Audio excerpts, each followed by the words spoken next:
Good Sunday evening, everyone, and thanks for joining us for WJCL 22 News at 6. I'm Andy Cole. Let's get straight over to meteorologist Victoria Coquinos. Victoria, it was a cool day outside, but that sun, it is still shining. It definitely is, but as we go through the rest of the evening, we'll actually start to see some clouds build in, but a beautiful fall afternoon today. Plenty of sunshine. Notice over downtown Savannah, there are a few more clouds out there. We'll begin to see those increase as we head towards tonight, so temperature slowly starting to drop. We're at 69 degrees for the moment. We stayed in the 70s for today, so slightly below average.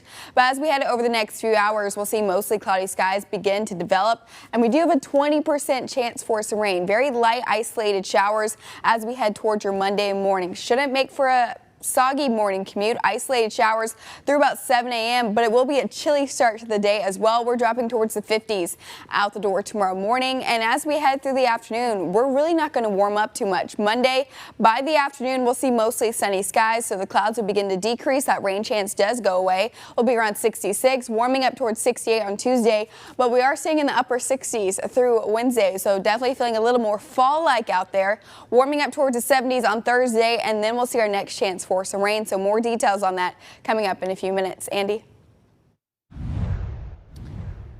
The Savannah Palestinian community is speaking out on the ongoing war with Israel. Members came together to stand in solidarity with Palestine and Palestinians all over the world. As WJCL 22 News' Kyra Neveau shares, they are refusing to stay silent. Savannah's Palestinian community marched all the way from Forsyth Park to here in Johnson Square. As you see the large group behind me, they're hoping the ongoing war soon comes to an end. The Palestinian death toll continues to rise in Gaza, and those who identify as Palestinian in Savannah want change. Members united together as they say they are fighting back. Amongst those that walk, they were joined by others who identify as an ally and say that no one should be sitting back and watching what's going on. I'm especially really outraged by the lack of response from the American community for the Palestinian people. You know, we can express solidarity with all suffering people, but the silence and the apathy towards the general massacre and genocide of people. Some of the members a part of this march have a deep connection to the Palestinian community. I'll share more of their stories tonight at 11. Reporting in Savannah, I'm Kyra Neveau, WJCL 22 News. Israel preparing for a ground invasion into Gaza in retaliation for the brutal attack by Hamas militants more than a week ago. Residents of Gaza being urged to move south for their own safety, with thousands already killed in the fighting. Here's ABC's Ines de la Cuerta with the latest from Jerusalem. A ground offense expected to begin in Gaza as Israel Defense Forces reported they're preparing for coordinated attacks from the air, sea, and land. Israel vowing to stop Hamas more than a week after the terror group launched a horrific attack in Israel that has killed thousands of people. Prime Minister Benjamin Netanyahu visiting Israeli soldiers outside the Gaza Strip Saturday, asking if they're ready for the next stage. And the aim of our operation is to dismantle Hamas and its military capabilities to make sure that Hamas will never again have the ability to kill or abduct or threaten Israeli civilians. Israeli Defense Forces telling ABC News more than 400,000 people have evacuated Gaza to the south. Israel warning civilians to leave. We will do our best not to strike civilians. They are not our enemy. President Biden spoke again Saturday with Prime Minister Netanyahu, reaffirming U.S. support of Israel. And for the first time since the Hamas terror attack, Biden also spoke on Saturday with Palestinian Authority President Mahmoud Abbas. The White House saying the two discussed efforts to bring humanitarian assistance to Palestinians, particularly those in Gaza. The humanitarian crisis in Gaza, innocent Palestinian families, and the vast majority have nothing to do with Hamas.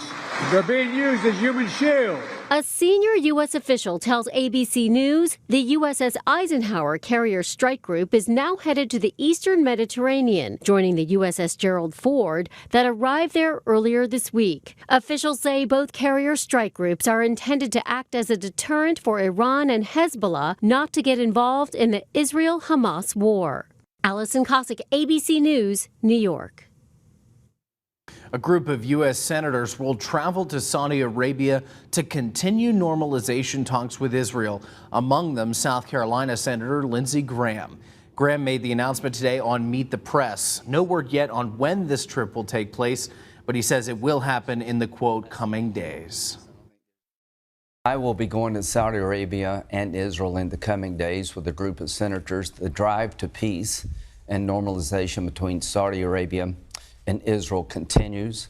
There's a desire by both parties to move forward in this effort to normalize relationships. Israel is talking about humanitarian aid. Also praised President Biden for his strong statement in support of Israel. Florida Governor and presidential candidate Ron DeSantis is saying no to his state hosting any refugees from Palestine, and he's calling on the country to do the same. Here he is speaking in Iowa. If you look at how they behave, not all of them are Hamas, but they are all anti-Semitic. None of them believe in Israel's right to exist. DeSantis argued that Arab states should accept refugees from Gaza. Rival GOP presidential contender Nikki Haley responded to DeSantis' remarks, saying the U.S. has, quote, always been sympathetic to the fact that you can separate civilians from terrorists. Here she is speaking on State of the Union. You have to realize that whether we're talking about Gazans and Palestinians, all of them don't, you've got half of them at the time that I was there didn't want to be under Hamas's rule. They didn't want to have terrorists overseeing them. They knew that they were living a terrible life because of Hamas. Meanwhile, in Commitment 2024 news, third-party presidential candidate Robert F. Kennedy Jr. pitched his presidency to voters in Augusta. Audrey Dick Herber was there and has this report.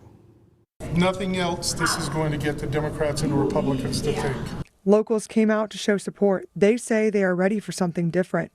I think they're fed up of the same old, same old. Change. That's what people I spoke to today are hoping to get from Kennedy. What I'm trying to do with this campaign over the next 13 months and in my presidency is to unify us and to stop the fighting and bickering and then go over the wall and take back our country. He outlined his priorities by addressing homelessness, overpriced housing, average income, supporting local businesses, as well as previous and current wars. The central promise of the American dream was that if you worked hard, if you played by the rules, you could finance a home, you could have a summer vacation, you could raise a family, you could put something aside for retirement on one job.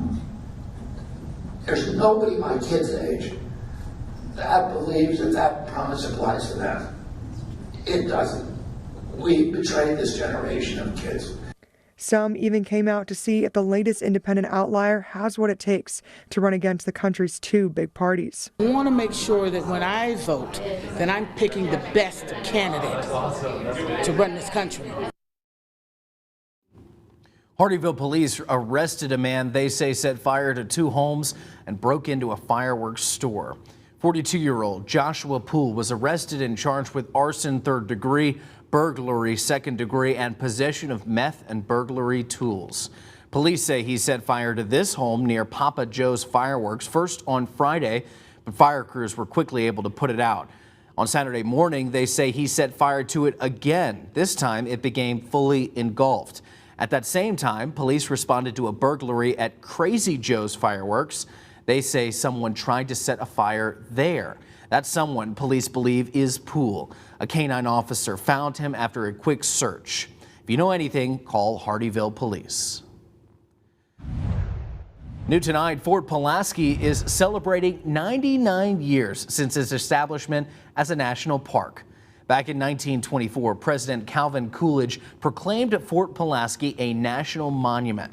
Since then, the fort has served as a place for people to come and learn about Georgia and its role in the Civil War. Today, the fort celebrated with cannon firings, fort tours, and other special programs.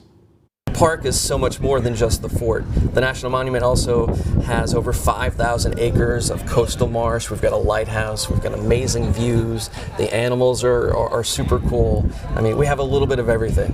Fort Pulaski was founded in 1829, and it took 18 years to construct. Though the weather is still cooling down, we're still seeing effects from the record-breaking heat this summer. This time, it's affecting pumpkin growth. Pumpkin seeds are planted in the summer in time for September and October harvesting. But the climate of Southeast Georgia's summers takes a toll on the pumpkin growing process. Due to the hotter than usual summer and heavier rainfall we've seen, local pumpkin patch Madrig Farms says they had issues with their harvest this year. We're on our third planting now, and what's left is what survived the heat and again the deluge of rain that we would get, at certain times. Yeah, so here we are with maybe a quarter of a field than what's normal.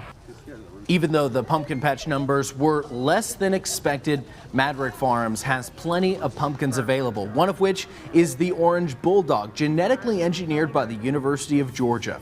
We'll have more on this story tonight at 11. It's so bare. Using her art to uplift kids and speak about her culture. Coming up, it's the end of Hispanic Heritage Month, and we're profiling an artist you can see in coffee shops all over the country.